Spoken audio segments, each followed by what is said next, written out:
Hi, and welcome to the R2RB podcast series. Today I have with me Darek Nilsson, otherwise known as iLuCidi with me. And Darek lives in Sweden, and I am so happy to have you join me here today. And how are you?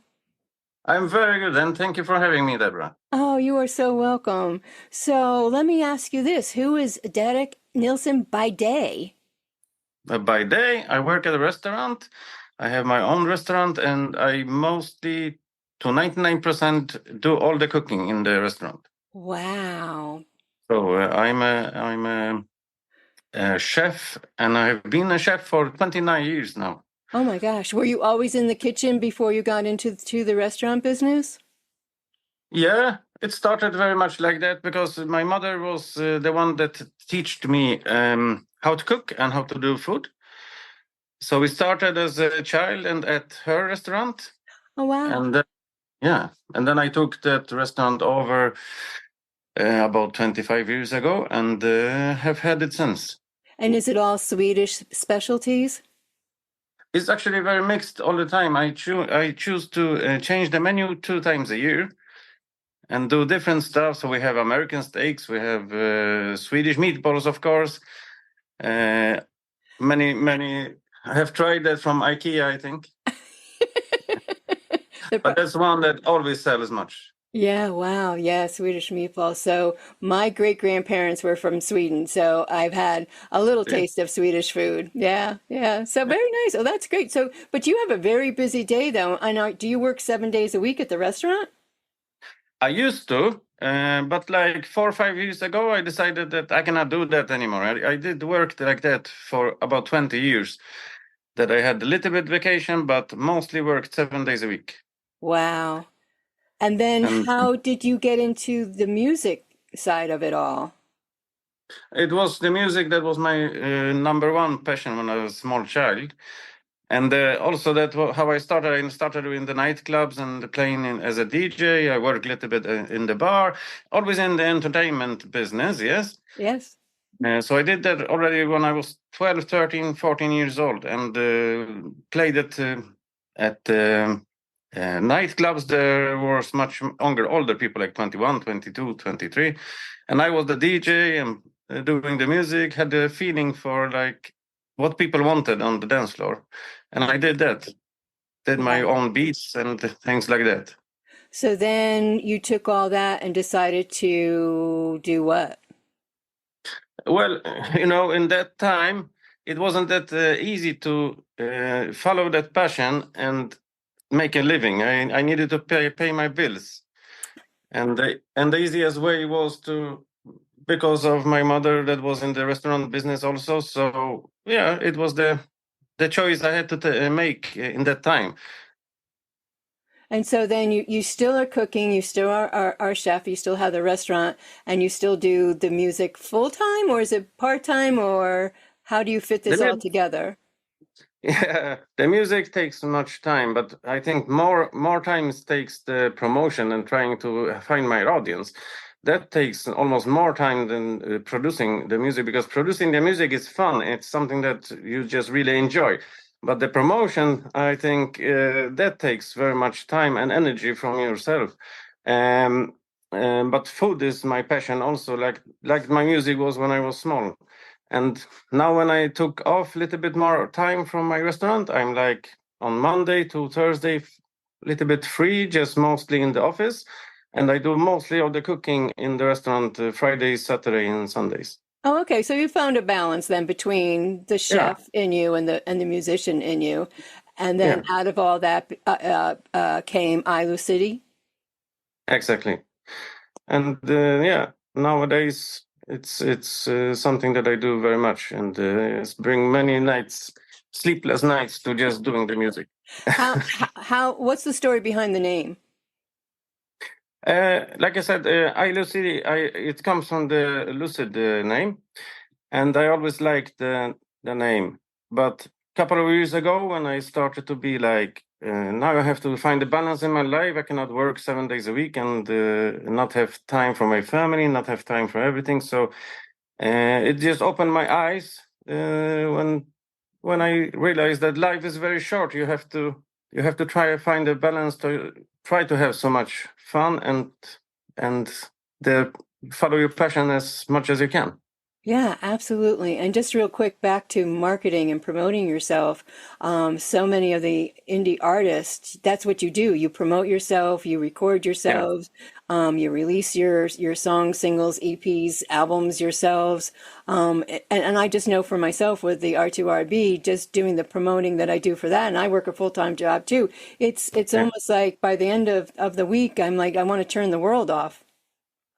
Exactly, and it's not so easy because the social media are everywhere, yes, Yes. and it is so all are different. You have the Instagram, you have the Facebook, you have the YouTube, and you have to try to be on all of them, and that takes so much energy, so much time. We indie people have to do that because we don't have a big label behind us that does that for us.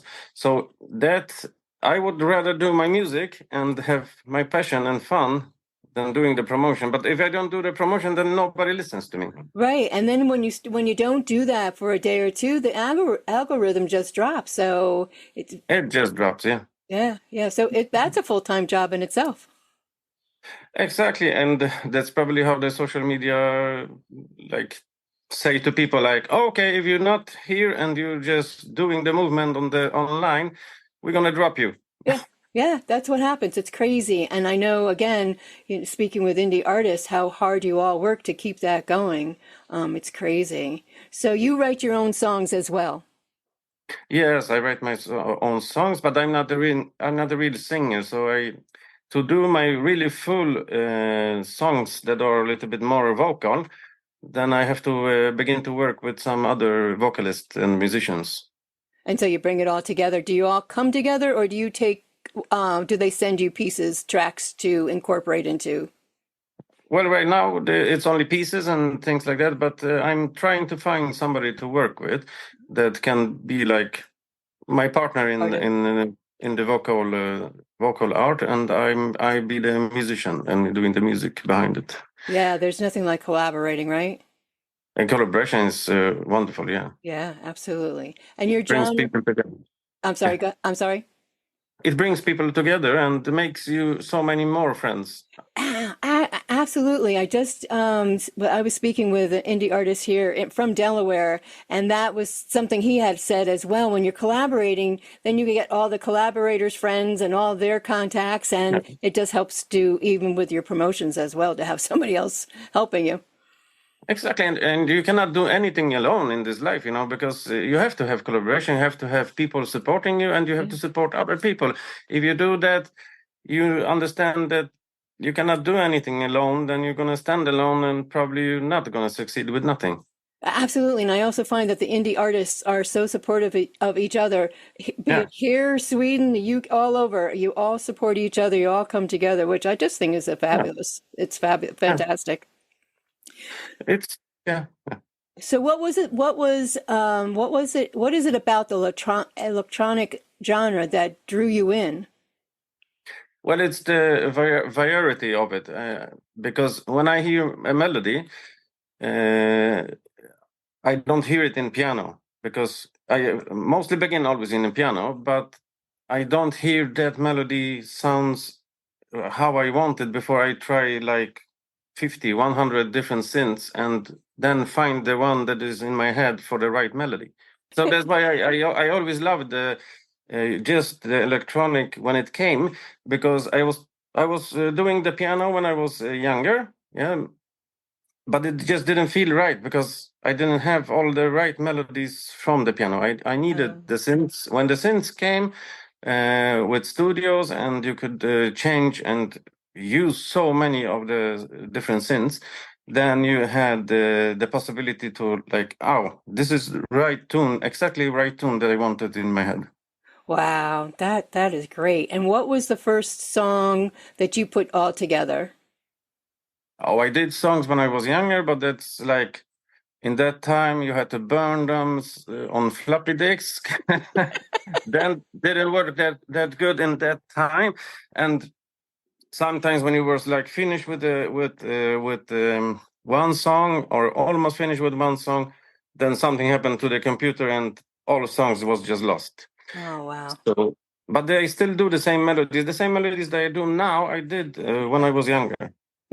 Yeah, it's timeless. It's timeless. Absolutely. Who inspires you in the music world? It's everybody. It's actually so many new indie people I find all the time that just they have the communication, because for me music is feelings, and if they put their feelings inside the music and you just put it out, then it brings some feelings in me. Then yeah, I follow so many different artists, and I cannot pick one. I have so many. Well, the thing that I always say is that never not listen to a genre just because you think you're not going to like it, because you're going to miss so many great artists, singers, songwriters, and musicians if you just close down to so many great genres out there. And I think nowadays everything's crossing over anyway. It is, and it is like, for me, I never have a genre. I do mostly electronic music for me, but when I listen to music, I listen to all music, because is it good for me? Then it's that song that I want to hear, and it's all different genres. From it can be from rock to be slow songs. I have a very very wide taste in music. Yeah, I do too. That's why I think I Mhm. got into doing what I'm doing, which is crazy, but I have always loved all different genres and music. And then now I get to talk to all of you. Yeah, and we to you, and it's fun. Yeah, And this is yeah, I yeah, like it. I like the social part also. Maybe not the absolutely. social promotion, but the social part with the people. Yeah, the Yeah. interaction, the one-on-one, Yeah. or even with the groups, and then supporting, all the Yeah. indies that we do out there. What do you want your audiences to experience with your music? What do you want them to feel? Well, I like to party, and I'm often in clubs or something, and I know what kind of music I want to dance to when it comes to a really good party, and that's what I want to do. I want to do the dancing music for people. I like it because I like to dance too. So if you can get me up and moving, I'm happy. Would be no problem. So I'm in US. We go to a club and We're move on the dance floor. That's it. Let's go. One of the questions I've been asking is about AI and how the indie artists are feeling about it. Yeah, that's a really tough topic. I don't use AI, but because for me, it's my feelings that I have to bring out in the melody, and if an AI do the melody for you, then you didn't bring it out, and then you didn't give that feeling to the song. That's well the most different I can imagine. Yeah, I think from when, a year and a half ago when it came out full force, I think it's definitely changed on how people are using it and looking at it. I think it can be a great tool and it will be a great tool, but It can be, yeah. and there'll be there always somebody who's going to use it in the wrong way. So Exactly. If you use it as a tool to just enhance your emotions in the music and not let the AI do the whole song for you, right. then it's a tool. But if somebody don't have the melodies, don't have the performance in their head, and brings out the song, and just lets AI do 90% of the song, then it wasn't your song. Right, exactly, exactly. So your newest release is iAdrenaline? Yeah. Yeah. I've been listening. Yeah, that one I like. Yeah. It brings out very good party feelings for me, and it's a little bit like you're going as fast as you can in a car, and you have the police chasing you, and you just want to get out. There you, there you go. Get that heart pumping.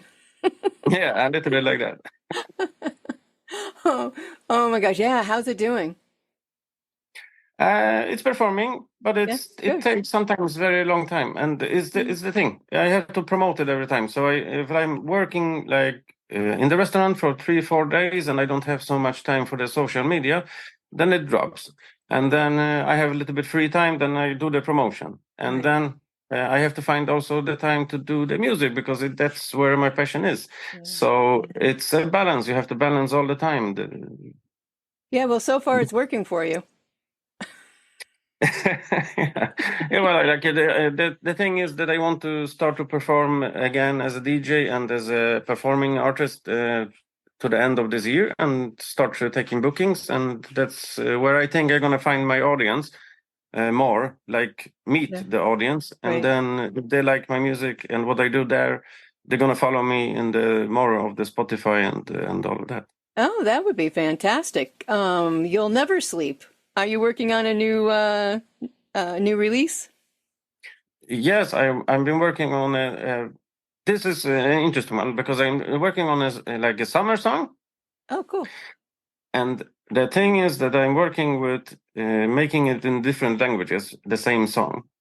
It's we see how it goes, Okay. but it should come out in June sometime. Oh, cool. Are you collaborating with somebody on that one? No, that one I'm not collaborating yet, so I have to find my tools for that. But we see. Have you started translating it into other languages, and how do you find that experience? Well, I like the Spanish language very Hmm. much, but I cannot do I cannot speak that so much yet. So we see. But yeah, the thing is that I want to do it in Spanish. Oh, cool. Do you speak other languages? I speak Polish Okay. and Swedish because my mother was from Poland, Oh, okay. so she taught me Polish. And my father is Swedish, so I speak fluent Great. Swedish, and the English is going a little bit like that. Yeah, no, no. Hey, I love when I get to speak to other people that can speak more than one language. That's always, I love that. I love languages. Yeah, well, that's pretty cool. I like that. I like the project of you translating. Are you going to translate it into other languages besides what are you doing? Swedish, English, Spanish? The idea is to have the song, and it's a really good summer song, like really good party song. And the idea was to have it in Polish and in Spanish and Swedish. Can use the languages that I know a little No. bit. Oh, that's cool. So you're going to be singing it in all the different languages yourself. Uh, I'm not sure. Yeah. We see. It depends. It depends because, as I said, I'm not the singer. I'm more like the producer and doing the music and the tunes and the melody. Right. So we see Okay. what happens there. Maybe Okay. use some friend that sing for me. Yeah, yeah, well, yeah, we could work on that. We'll find somebody for you. Yeah, but Do you have a favorite song that you have written of your own? oh, I have so many of them. Um, I would say I survived. I think Okay. it's one of the deepest songs I did for myself, Hmm. and yeah, Yeah. it's important song for me. What, can you tell us a little bit about the background? Yeah, it's just like realizing what is the most important thing in life, and when you sometimes close, some things happen, and like it did for me a couple of times in my life, that makes you realize that life is very short. You have to enjoy it, and just don't care about the small things because they're not so important. The important thing is your family, having fun, your friends. That's so much more important. Yeah, Yeah. absolutely. Wow, absolutely. What, I didn't put this on the list of questions, but what advice would you give another indie artist starting out in the business? Well, never to give up because, as you say, if you don't do the social media every day, 5 6 hours a day, then Facebook drops you and you don't get to communicate anymore. Right. And then it can feel like a backdrop that it's so much energy to try to find your audience, so just don't give up because you're going to find your audience. It's just hard, but that's the most important thing, I think. Don't give up when it feels like, oh, okay, nobody is listening. Then take a free day off and then on it again. Never give up. I agree. And even with myself with the R2RB, I can tell you honestly, I quit every other week. Yeah, it's a little bit like that. Okay, nobody is listening, so you can feel. But I'm always been like that. I never give up. It's like it's if you want to go for it, and it takes time and sacrifice. And if it's your passion, then you're going to fight for it and continue on to and I think with the indie artists, it's just a continual, you just have to continue to work at it to get it where you want it. Yeah, and if you don't do that, you will never be better either, because we all evolve all the time. Mhm. So the more we do, the more we play, the more we do our melodies, and we bring out emotions through music, the better we get at it. And uh, when we was born, we couldn't do the bicycle, but then we learned how to do it, and then we got better at it. And Right. the same as me as a chef, I was not the best chef when I started, but I'm hoping I'm pretty good now. You've had a few years experience. Exactly, and yeah, if you don't train, you don't like find new stuff, new things to do in your songs. If you don't do that and you just give up, then you will never get better. No, and it's with life, with everything in life. If you don't continue to, you know, get out and try different things, you're just going to sit there and go nowhere. So, Exactly, and the same if you're not open for collaboration and having much friends, uh, alone you will never succeed with nothing. absolutely, absolutely. And the indie artists are so open and if and I can't talk either. Along the way, I've had different questions about different genres, different music, different instruments, how it's produced, engineered, mixed, mastered, and released. And anytime that, I reach out to an indie artist and ask a question, they don't hesitate to answer, and which is great for me because I'm still learning. You're doing very good. Oh, thank you, thank you. Why don't you let everybody know where they can contact you, Derek? Well, the Facebook is the best one. There is my email number and Spotify, because for us indie artists, there is no more better support than listen to our songs. Even if because most of us don't do it for the money, because there is no money in Spotify and to earn, because we do it from the passion. That's why we bring new songs, but we bring new songs also to have them be listened by. Right. So the best support you can give us is to listen to our music, and if you like it, follow us. And if you like it very much, then just support us and maybe buy a hat or something. Exactly. Do you have merch for sale as well? Not so much yet, but I'm beginning to get a little bit now. So that's a little bit how I'm thinking. If I'm beginning to perform out on the clubs, Oh, cool. and I will have some merch with me, and somebody wants to have it, I will be, yeah, Oh, it good. would be fun. I'll have to buy Yeah. one. You can ship it over to the States. Have you been to the States? Have you been to over here? Yeah, it was a while now. As I said, I worked very much in my life before, Right. so I didn't have so much time. But I was there once, and it was a long time ago. I was in Las Vegas and had much party and fun there. Great place to visit. I've been there as well. No sleep in Las Vegas. I can tell you that. None. But it's fun. And that's what you go there for, It's fun. right? Exactly. So Yeah. I always try to have so much fun in my life, and me and my wife, as we have a chance, we have try to have fun together. Oh, good. That's so good. Oh my goodness gracious, Darek Nilsson, thank you so much for being here with me. Thank you. You are welcome on the R2RB podcast series. I will be following you, and I look forward to your much success in both genres, chefing and music. Thank you. Okay. Also important to have fun doing that. Absolutely, absolutely, because life, like you said, is too short. It's too short to not to have fun. That's right, that's right. Thank you, Derek.